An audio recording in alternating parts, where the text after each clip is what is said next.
Good evening, everyone, and welcome to the Brian Crombie Radio Hour on Saga 960. Someone who I've run into a bunch over the course of the last several years at different events and networking events and in the community, etc., is joining me tonight to talk about, number one, her business, which is really consulting, coaching, and mentoring women that are going through, entrepreneurial women that are going through life changes, business changes, relationship changes, etc.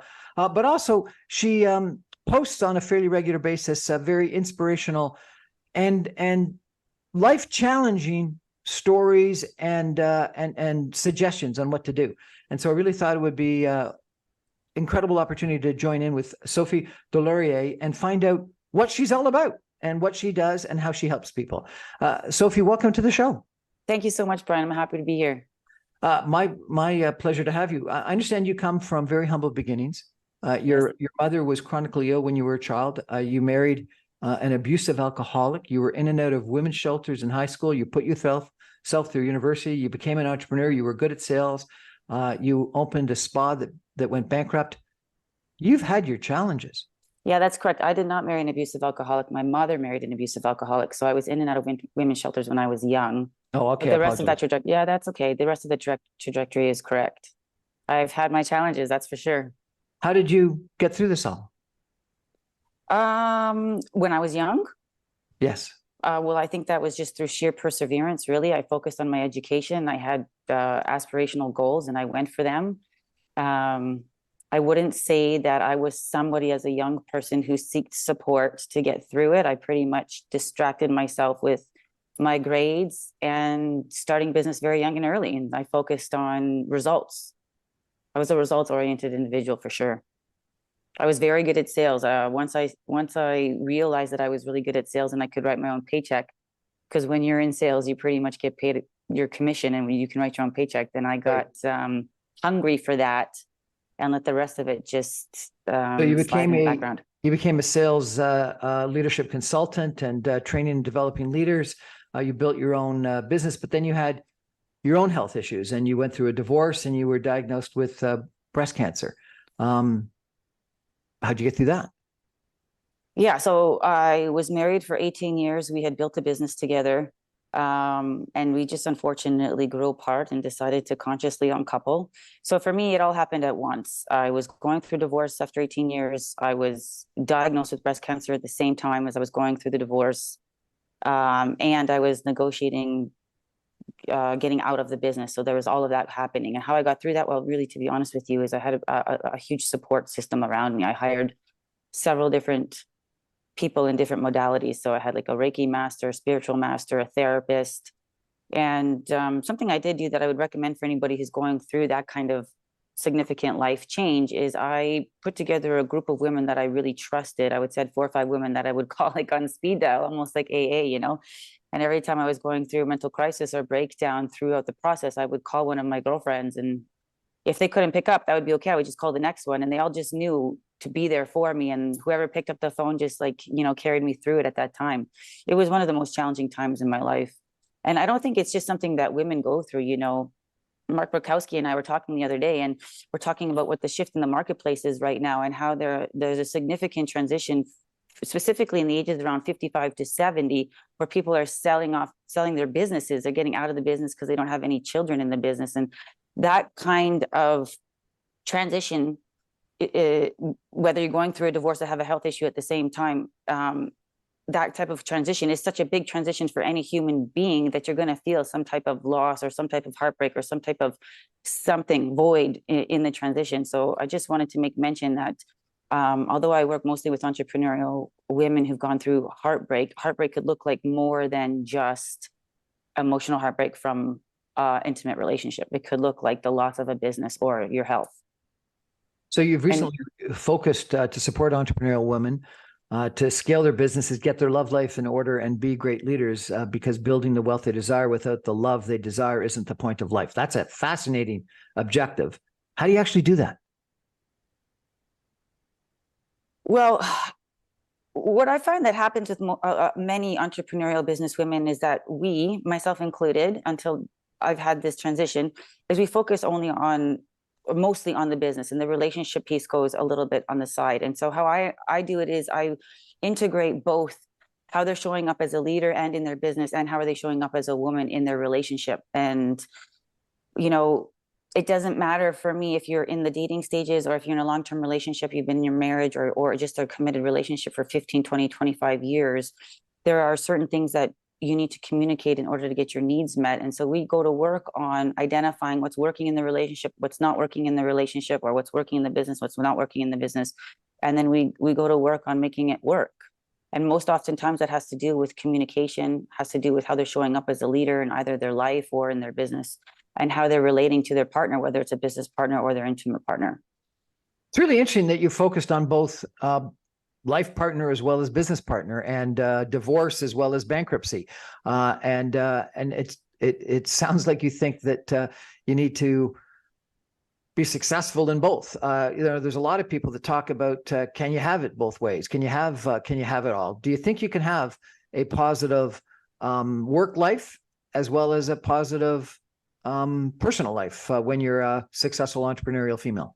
Yeah, I absolutely do. And I think that it's unfortunate that it's reinforced in our minds that we can only have one and not the other.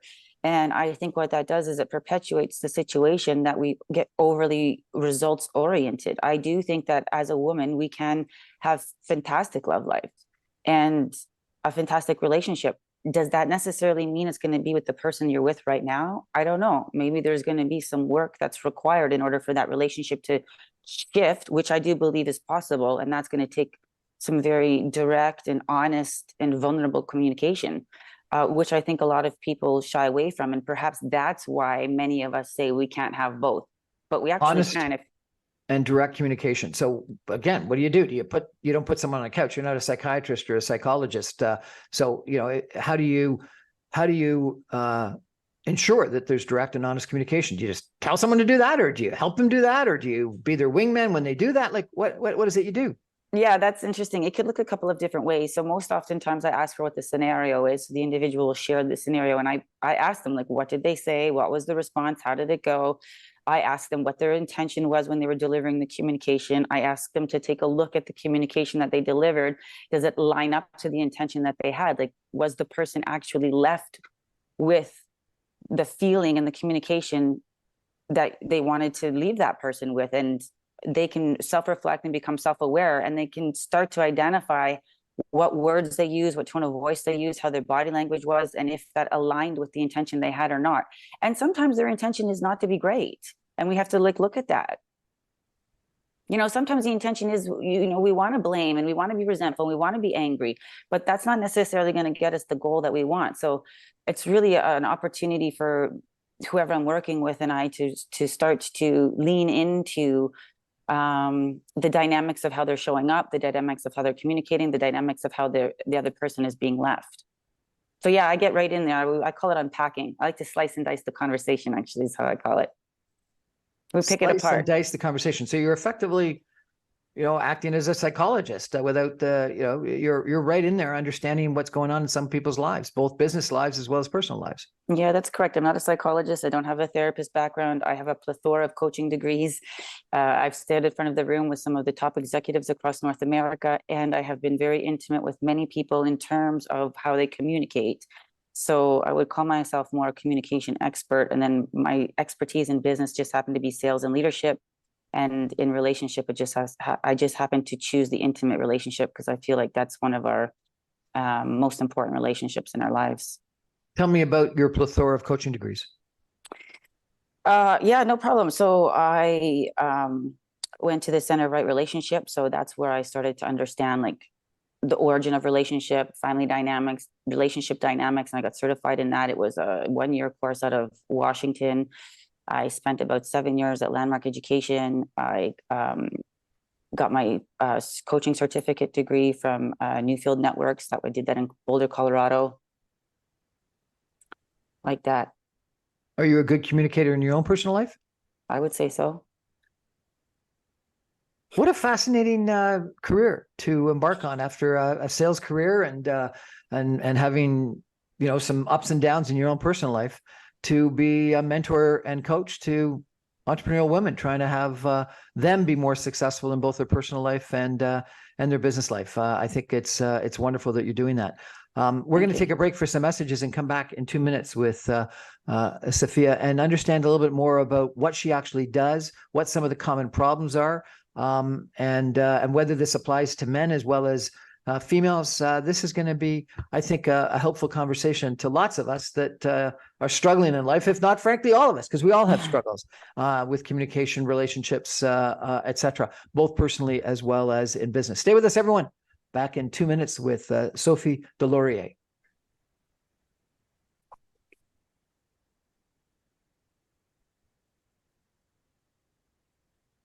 Welcome back, everyone, to the Brian Crombie Radio Hour on Saga 960. I have a really interesting guest tonight, Sophie Deslauriers, who is a coach, a mentor for entrepreneurial women that are going through relationship problems, either in business or in their personal life.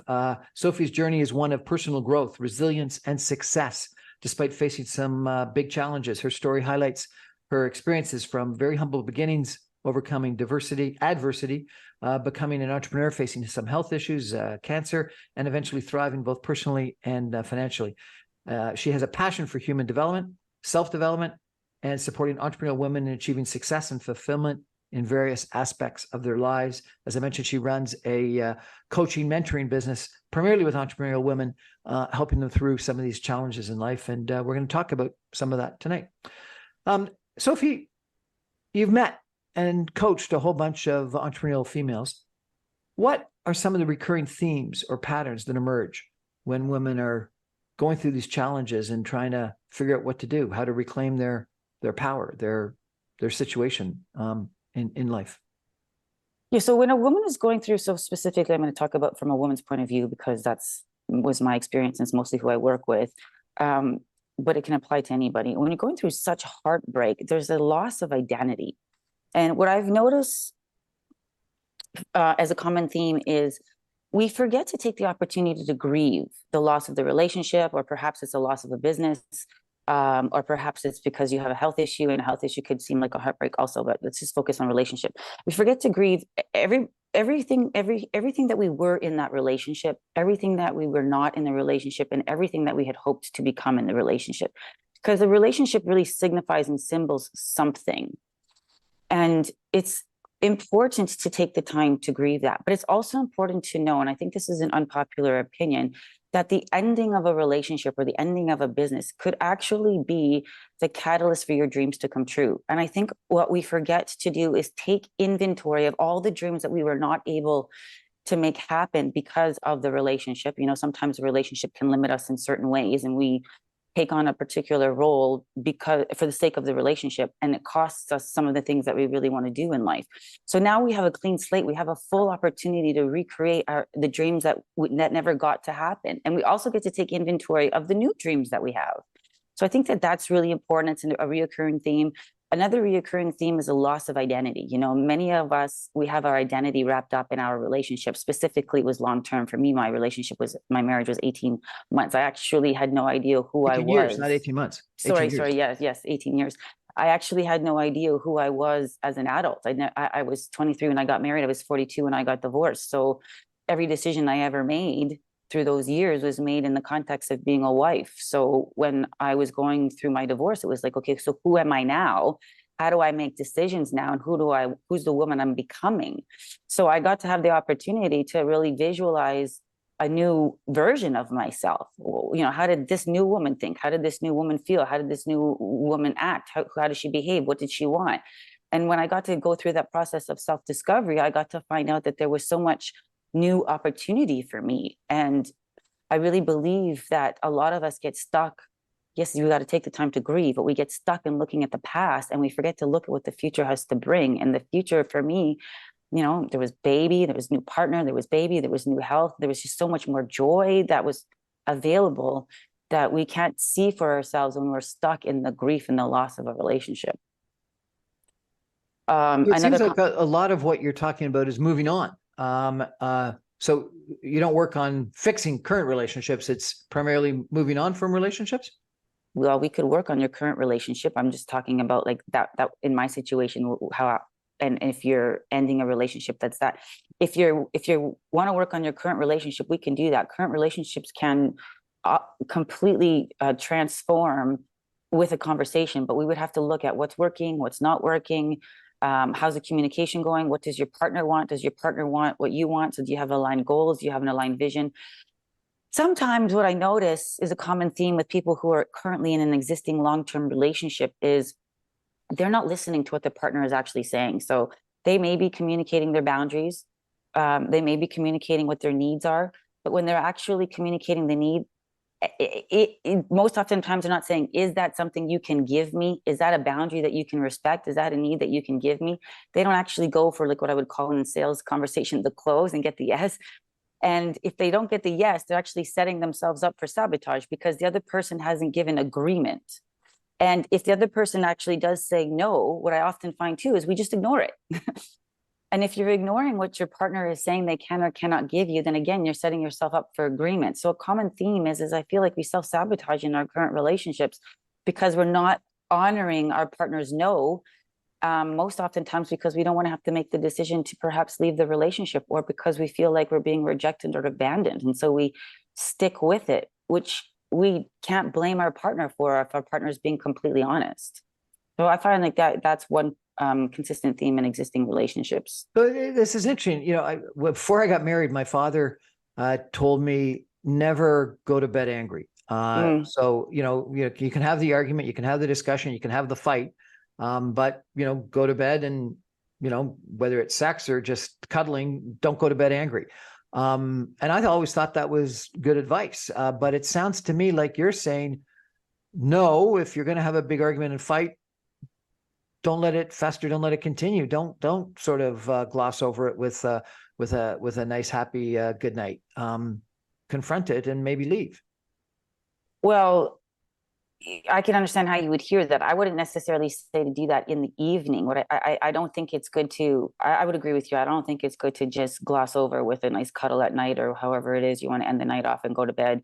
I think you do need to be very honest with yourself. And if you've been in a long-term relationship and you're having a direct conversation and your partner does say, no, I can't honor that boundary, or no, I can't align to that need and give you that need. I mean, I think it's okay to be, comforting to each other, but let's not be disillusioned and go to bed and get comforted and think that the issue is not there. The issue is still there and it needs to be readdressed in the morning. And how are you going to address it? And perhaps it means the ending of the relationship. Not always. It might mean more communication, more negotiation, but let's just not delude ourselves into thinking that it's going to get better when our partner actually has been honest and authentic with what they can and cannot do. That's self-sabotage, in my opinion, and it's delusional. And it's unfair for the partner, whether it's a woman or a man on the other side, in my opinion. What's delusional? That you're lying to yourself? Yeah, I think so. For me, if you're communicating a need or a boundary and your partner's being honest and saying, no, I can't give you that, and you just go to bed and never readdress that conversation, then why are you what's going on? Like, why you're not getting your need met, you're not getting your boundary met, like why are you staying in the relationship then? Like if you're on it, in my opinion, that will lead to you feeling mistreated, disrespected, angry, resentful. You will want to blame your partner. And in my opinion, if you're having a straight conversation like that and your partner is actually saying no, then yeah, that's you're deluding yourself into thinking that it's going to get better or be different when your partner has flat out told you probably more than once, no, that's not going to happen. I guess I fail to understand. No, what, like, not taking out the garbage, or like what's an example of a boundary that, or yeah. So a boundary could be around how much quality time you spend together, how much communication you have together, how much affection you have together, like whatever your needs are. So oftentimes, women specifically aren't communicating what their specific needs are. Like, you have to take inventory of that. What I'm trying to say is, if you are communicating your need and your partner is saying no, like for example, I want to go out with you 3 times a week and have a date, and your partner's like, no, that's just not going to happen, I'm too busy at work, then you have to determine whether or not that's going to be good enough for you. And if it's not good enough for you and you don't have that conversation with your partner, then I do think you're deluding yourself that it's going to change or get better. Like, nothing's going to change or get better if you don't continue to have the conversation. Okay, but let's use that as an example. That could be a very common problem where you've got one partner who is very busy at work and another partner that's a stay-at-home, man or female, doesn't really matter whether it's Right. a husband or a wife or a girlfriend or a boyfriend.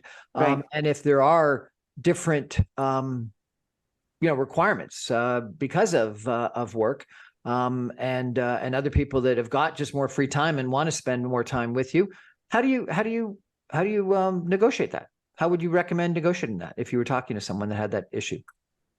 Well, I think that it's very important to get very clear about what your non-negotiables are. And so if I was a woman in a relationship with a man who was too busy and he couldn't meet any of those needs, I would have to identify for myself whether that was okay or not. And if I really had that as a need and I wanted it, I would have to let him know that that doesn't work for me and I want something different or more. I want more emotional connection. And if it doesn't look like going out, then how else can it look? And if the man just keeps coming back with, I'm too busy, I'm at work, then, I might say, or the woman, because it could be the woman that's out there too busy working, because that's, that happens. Then perhaps that person is just not emotionally available or as emotionally available as you would like them to be. And if that's the case, you got to be honest with yourself. Is that a fundamental need you're willing to not have it taken care of as the way you want? If yes, that's okay, stay. If not, then have the conversation. Because you can have the relationship you want. What if the person travels for business and is away a lot? And so therefore they're very emotionally available. They're just not physically available because work demands are work demands. How do you deal with that? It's so personal, Brian. That's a tough one. I mean, if you're going to ask me personally how I deal with that, that just wouldn't work for me. And I would have to know that going into the relationship. If I knew that going into the relationship, that's one thing. But if that developed through the relationship, it's another. And so I can't give you like how do I deal with that? That's too personal of a conversation. I just have to really work with the individual to see how that need could get met in different ways and figure it out. And they have a conversation with their partner or not. Okay. Yeah. You said there were some common myths about healing after heartbreak and achieving success after heartbreak. What are some of those? What are some of those common myths after healing from heartbreak? Well, I think one myth is that time heals everything. I actually don't think it's only time. I do think that time creates space and it takes away some of the emotional charge, but I do think you have to do the emotional healing work in order to heal. So that looks like forgiveness work. It looks like feeling your feelings. You have to feel it to heal it, to release it. It's not just about time. Another big myth, I think, is that the best revenge is success. I don't think that this is about revenge at all. I think this is about being happy, and focusing on revenge or making the other person jealous or trying to hurt the other person, I think, is a negative way to approach the situation. And any type of negative emotions you have in your body, I actually do think lead to some sort of disease in the body, which can create sickness. I would never want to put somebody down that path. I would want to talk about how do we reclaim your vision and an identity and happiness and pure fulfillment from life. And what does that look like for you? And many times we don't know when we get out of this kind of huge life transition, we don't know. And so that's where the self-discovery work comes in.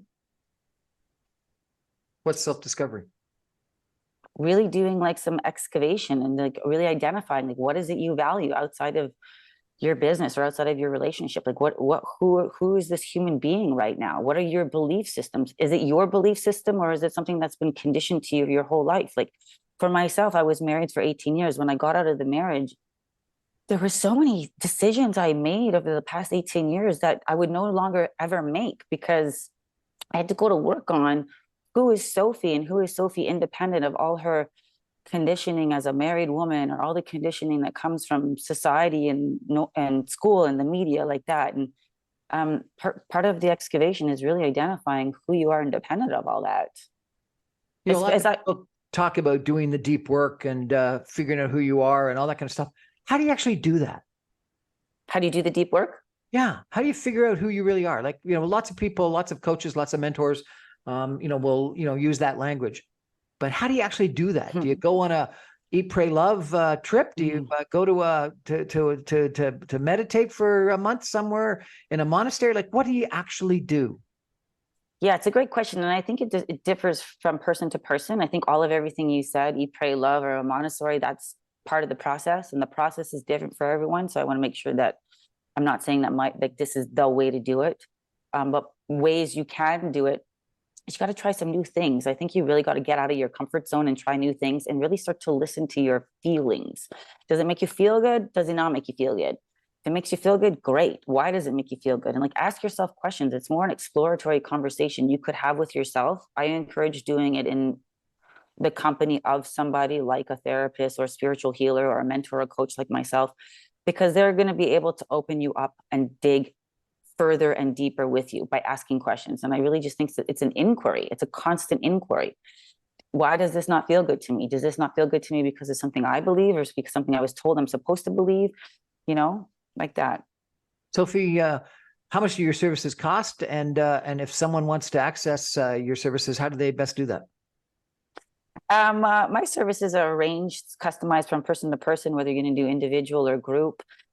You can reach me on my website, www.sophiedeslauriers.com, SophieDeslauriers.com, or you email me directly. That's probably the easiest way. SD as in David at Sophie, Sophie, talks, TALKS.com. SophieTalks.com. Okay. That's right. We're going to take a break for some messages and back in 2 minutes with Sophie. And we're going to talk about some of the problems and some of the solutions in getting through some of these life challenges. And I want to talk about whether these things apply to men just as much as women. Stay with us, everyone. Back in 2 minutes.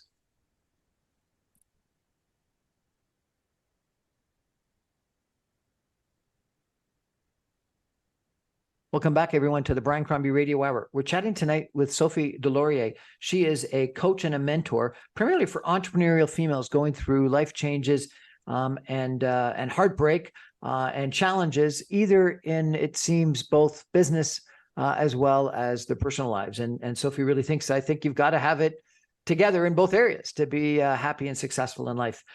We've talked, Sophie, just about common myths. One myth you talked about was sort of time heals, and you don't think it does, and revenge heals, and you don't think it does.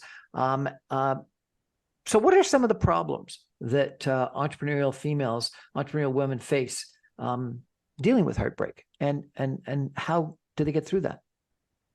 So, an entrepreneurial businesswoman who has a large business or a small business, doesn't matter what the revenue is, that has to be making a lot of decisions and leading and is in front of people, who's also going through the heartbreak of a divorce or a relationship breakup, whether that be dating or whether that be a long-term relationship, is going to have some emotional disruption. And the emotional disruption could really affect her ability to make decisions, could really affect her ability to show up for work, depending on how big the heartbreak was. So for myself, it was an 18-year marriage. And I got cancer in the same year. And I was going through negotiating, resolving the business with my ex-husband. So for me, it was an extremely large heartbreak. I was experiencing it across 3 different dimensions, relationship, health, and work. And so for me personally, the emotional disruption was huge. It's a huge trigger for any other type of heartbreak that's associated with work or with love, and it can go all the way back to childhood. And so for me, I had a really hard time just even making decisions, showing up, doing sales calls, all of that. My business pretty much was put on hold so that I could heal what I needed to heal in order to reemerge a different person. Yeah. And the loss of confidence too. Another one of the big problems I feel happens to entrepreneurial businesswomen going through heartbreak. It's not necessarily you lose the confidence in your work. It's just you lose the confidence in yourself. Like for me, it was a huge confidence breaker, not even just the divorce, but getting diagnosed with cancer. It was just like, how did I fail my body? And, that was the interpretation I had in the moment. And, I took it very personally that I was diagnosed. And I thought that, I could have done things differently, health-wise, taking care of myself better differently. And I was so wrapped up in the diagnosis that I had to isolate from everything else. So again, my business was put on hold while I healed through going through the divorce and going through my cancer recovery. So you've talked, and I apologize. I'm sorry about that. Are you okay, healthy now? Yes, they were unable to determine whether or not I had cancer with a biopsy. It was in my right breast, and so we did a lumpectomy. When they took the lump out, it took 3 months actually to get the diagnosis. And I'm going to be honest with you, like, this is probably one of the other issues with going through heartbreak, is the uncertainty. You know, the ego mind doesn't like to be in the abyss. The abyss is actually one of the most challenging things, like not having answers. You know, you're going through a divorce, you don't have answers for as long as you're going through the divorce process. And when I was going through cancer, I didn't have answers for 3 months. So it was really challenging. But when the results came back, I had stage 1 breast cancer. It did not hit my lymph node. So I live with the mantra that I cut cancer out before I even knew I had it. And I live my life that way. If there's a particular type of energy that comes into my life that disrupts my energetic flow, it makes me feel a little bit negative, I just redirect and go to where the positive vibes are for myself. So yeah, I'm good now. I refused treatment, which was a very challenging thing to do. The doctors wanted me to do 25 radiation treatments. I refused treatment because at the time, I was about 43 years old. I wanted to get pregnant. The doctors did not advise me to get pregnant. They thought it would be a risk for the cancer to come back. We had some very serious conversations about what it would look like to be a pregnant woman whose cancer reemerged. It was a very frightening time. Again, my divorce was not completed, and I chose not to have treatment to get pregnant. I was blessed. I was pregnant 8 months after my lumpectomy and blessed with a baby boy. My partner and I were blessed with a baby boy. It happened to be a miracle pregnancy. I was with a fertility clinic. I did not go through fertility treatment because that was a contraindication to the cancer. But my doctor did tell me when they did their roundtables and their check-ins with the other doctors once a week to check in on all the women that I was having a miracle pregnancy. At the age of like 43, I delivered at 44 years old. Less than a 5% chance of getting pregnant. Congratulations. That's wonderful. And your son is healthy today? Yes, and he'll be turning 3 November 18th, so just around the corner. Fantastic. Congratulations. Thank you. So I experienced something, I'll say similar, but frankly, it doesn't sound that similar. So I had a threat of cancer. I didn't have a cancer diagnosis. I had a threat of cancer. I had a big lump in my breast, in my chest, and I asked my doctor, is it possible for a man to have breast cancer? And she tested me out and said, this is a lump, you got to go get tested out. And I was amazed at how quickly the hospital system, the healthcare system responded when there was this threat of cancer. I got, in to get a mammogram, in no time flat. And the not knowing, the fear, the concern, it took over my life. So I can imagine how you felt. And then they didn't get back to me. Yeah, I know. And I was sent for two different tests. I can't remember. One was an MRI, I guess, and one was a mammogram, or an ultrasound and a mammogram. And then they didn't get back to me for like a month. And that month was just like deadly. And I called the doctor and I called the hospital and they wouldn't get back to me. And then finally they came back and said, it's not cancer. Yeah, and you see, that was this massive relief. So I didn't have what you had, which is a diagnosis of cancer. I just had the potential threat of a diagnosis of cancer, and it took over my life for a month. No, I completely understand. You know, when you hear the word cancer come out of a doctor's mouth, it's like, it's almost like it's the thing on the food chain that gets us human beings, right? Like it threatens life. It's like all of a sudden, all you think about is end of life, and the fear. It's that fear that takes over. So when you're asking me, like, what's the biggest challenge that men or women, I don't think this is a gender thing. I think this is a human being thing. There's fear going through divorce, and there's fear going through, selling off your business or losing your business, or however you look at it. And there's fear going through a health challenge. That fear has to be managed in order for you to operate and facilitate your business, your day-to-day business activities. And that's where I think it's important to have somebody help you through it, so that they can constantly remind you to bring yourself back and out of the fear, because like you said, you experienced, the fear is debilitating. Yeah. Yeah. And that's what's sad. What are some of the key emotional and psychological hurdles that women often encounter when trying to reclaim their power and reinvent themselves as they're coming out of those breakups? Yeah. So I think, emotionally, there's so much grief and self-doubt and loss of confidence. I feel like our self-talk, the way we communicate to ourselves, starts to go a little bit more negative. I think that we can start to get resentful and angry. That's all normal parts of the process, whether you're going through a heartbreak, like a divorce, or like you're going through a health issue. I mean, I don't think anybody's happy to hear that they're going through a divorce or a cancer. So everything, just the context of life just starts to go a little bit negative. and I also think some of the other big hurdles is like there's a loss of vision. So like, so what's the future I'm living into? That can be really cloudy. And I feel like human beings just don't necessarily do well without understanding what the future is or having a vision. And that applies to both men and women. So whether you're going through a divorce or selling your business or dealing with a health issue, the uncertainty of the future can be one of the most challenging things to deal with. You post on a fairly regular basis, really interesting things. And I want to ask you about some of them if I could. One that you posted recently was communicating this one thing changed my love life. And I was surprised when I read it because I was, oh my God, this is going to be interesting. And it comes down to, have you done your part and communicated your non-negotiables? Why is communicating your non-negotiables the best thing you've done that changed your love life? Yeah, you know, this ties it back in. I'm glad you are asking me that, and I appreciate you reading my stuff. So thank you very much. Like I said earlier, so unfortunately, I was not somebody. I communicated what I wanted in my marriage. I had boundaries, but I was wobbly. I was very wobbly. I went back and forth, back and forth, back and forth. And the old adage is true. You know, you really treat people how to treat you. And I didn't respect my own boundaries. I didn't respect my own non-negotiables. If I don't respect my own boundaries, I don't respect my own non-negotiables, how is anybody else going to respect them?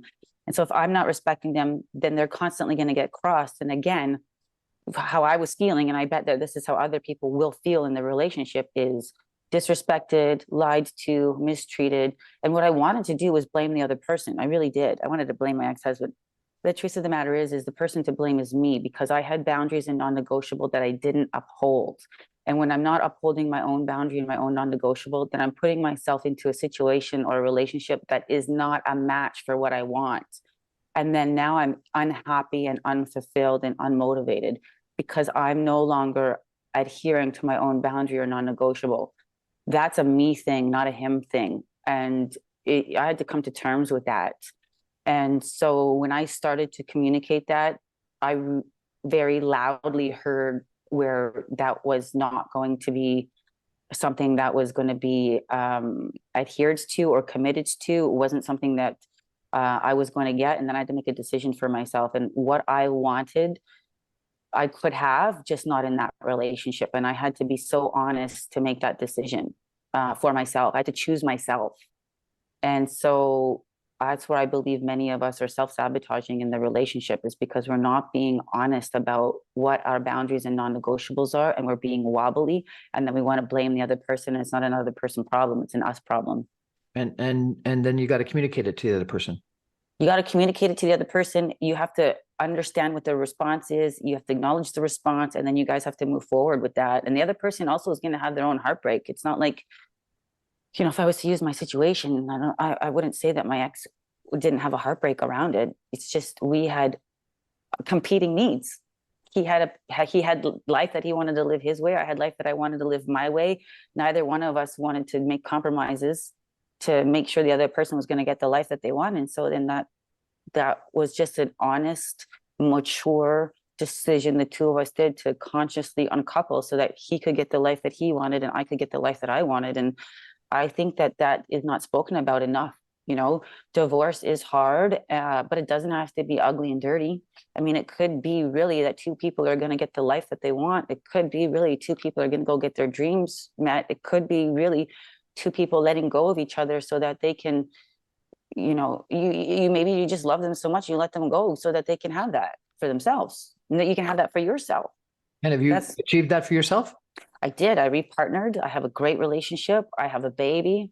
You know, I was blessed to be able to attract that for myself. I've rebuilt my mentorship and coaching career. So yes, and I have implemented a lot of the learnings so that, you know, because really it's true. I really do believe you can have it all. I really do believe you can have it on your terms. It's just about finding the right match for what your terms are. And I feel like we have divorce all wrapped up in failure. What if it's not failure? What if it's just not the right match? Another post you did was, or an email, was on 2 signs that they are emotionally unavailable. Yeah. Tell me what your 2 signs are. I feel that somebody is completely emotionally unavailable if they're not willing to talk about their feelings. So I think that it's important to check in and say, like, I want to talk about something, and they're allowed to say no, not right now, but they're not allowed to say no for always. So you have to respect the fact that maybe now is not the right time, but you do have to find the time to be able to talk about it. So if somebody's not willing to talk about their feelings, they're not willing to get into your feelings, then I think that's a big red flag about them being emotionally unavailable. And then the other sign for me specifically is if they're just too busy all the time, distracted with the phone, distracted with TV, distracted with friends, distracted with work, that they just don't make time to have those important, uncomfortable, growth-oriented conversations, that would tell me that they're emotionally unavailable. Another one you did was, in matters of the heart, we sometimes find ourselves unintentionally sabotaging the beautiful love that's right in front of us. You want to give me a little bit more context to that one? Because it's not coming up for me so quickly. We bring our past into them. We bring our hopes into them. We get hurt by them and we heal inside of them. Intimate relationships are the thing all on their own. The truth is, I was unhappy, stuck, unfulfilled, and unmotivated for a long time. And then one day, everything changed. I took a leap of faith, followed a feeling, had zero evidence, fought my fears and insecurities, and created a whole new life for myself. I became a new woman. Yeah, thanks. I got goosebumps. I'm just taking a moment to really just feel what you're saying right there. I when I wrote that post, I was really talking about this concept of real, not real. And what we tend to do as human beings, it's a human being thing. Again, this is not a gender-oriented conversation. This is a human-oriented conversation. It's about when we're in a new relationship with somebody. I have goosebumps right now. Just give me a sec. It's really challenging, specifically for somebody like myself who was in an 18-year marriage. It's really challenging not to get triggered and bring and project an old relationship onto the new one. So you could be in a new relationship with someone. They could do something very simple, like throw their socks on the floor, and all of a sudden they never support you. They don't do anything to help you, like all that.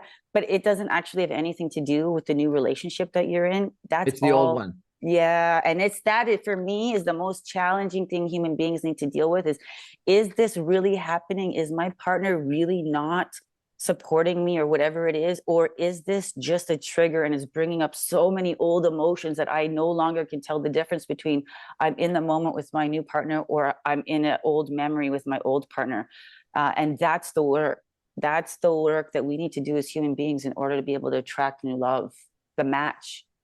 We're going to take a final break and come back, and we're going to talk about the top 10 mistakes females make in communication and whether all of this conversation applies just to females or males too. Stay with us, everyone. Back in 2 minutes.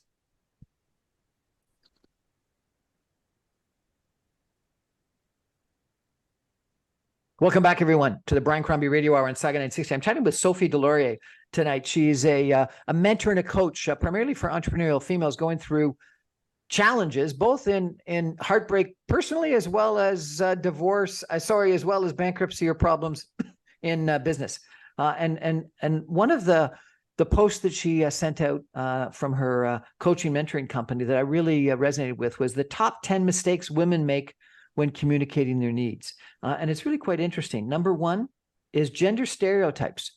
Society often discourages assertiveness in women. Number two, double standards. When seen as confident men can be labeled as bossy or aggressive in the females. Fear of rejection. Many of us worry that being assertive may make us seem less likable. Number four, self-doubt. Sometimes we hold back simply because we doubt ourselves. And five is lack of confidence. Negative past experience, societal pressure, or personal insecurities can hold us back. And so your solutions are: number one, listening.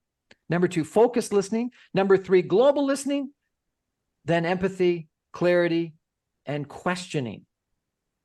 It sounds like you think too often females don't stand up for themselves. Yeah, I would say specifically in my generation. So I would say, as young as 35 and up, I'm 47 years old. I think that the younger generation are doing a better job at speaking up for themselves. I think that there's been some pioneers that have really paved the way. But one of the number one things that I see with women is that we really don't have direct, assertive, confident communication. We're just not confident. Oftentimes we withhold what we really want to say out of fear of being rejected or not liked, just like you said. Oftentimes we don't go for get the agreement, or like in sales, it would be the close. We don't specifically ask the question, is that okay with you? Are you okay with that? Do you agree? Do you not agree? Like, we don't get the agreement from our partner. So then we're actually left in the abyss, and that's where self-sabotage comes in. I do think that there is a huge opportunity for women to be able to speak direct, clear, confidently, with grace and elegance. We don't have to be bitchy about it. I don't believe that we need to show up that way. We don't have to be angry about it. We can come at it from a collaborative intention and co-create solutions with our partner, whether it's in business or in relationship, to pretty much navigate any challenge. I really do believe that. Sophie, this has been really interesting. Does all this heartbreak and the challenges of dealing with heartbreak and the loss of identity and the loss of confidence apply only to women, or does it apply to men too? No, I think it applies to men equally. I don't think this is a gender-oriented conversation. I do think men go through all the same similar emotions as women do, specifically through a divorce. More specifically, I think that we're going to see that in the marketplace with older men selling their businesses, transitioning out of work because they're coming into the retirement phase. I'm just speaking from a woman's point of view. I think that men tend to suppress their emotion a lot more. I think that the way they've been conditioned is very different than the way women have been conditioned.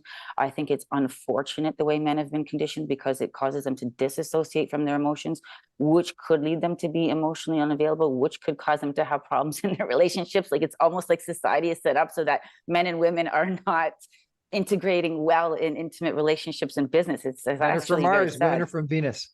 But are we really? We're both born on Earth.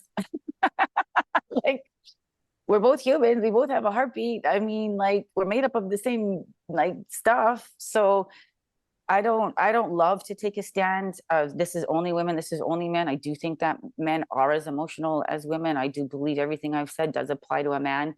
I'm just speaking from a woman's perspective. I happen to work with more women. I'm not opposed to working with men.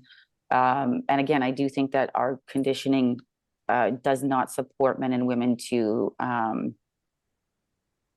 be collaborative, unfortunately. I think it creates distance in the relationship. Sophie, this has been a wonderful conversation. If people want to reach out to you and access your services, how do they best do that? Yeah, best way is to do email, S as in Sam, D as in David, at Sophie, SOPHIE, talks, TALKS.com. Sophie Deslauriers, I really enjoy reading your daily emails. I follow you on social media. We've met a couple of times in the past. You are an inspiration. And I bet you're a really good coach and mentor. Maybe I should access your services. I could probably use a lot of help. Thank you so much. You're welcome. Thank you very much. I appreciate the opportunity. That's our show for tonight, everybody. Thank you for joining us. I remind you, I'm on every Monday through Friday at 6 o'clock on 960 AM. You can stream me online at www.saga960am.ca. All my podcasts and videocasts are available on my website, briancrombie.com. I post my videos on Facebook, Instagram, LinkedIn, and YouTube, and my podcasts are on SoundCloud, Speakeasy, Apple, Audible, etc. Please check me out. And if you like it, make a comment. Good night, everybody.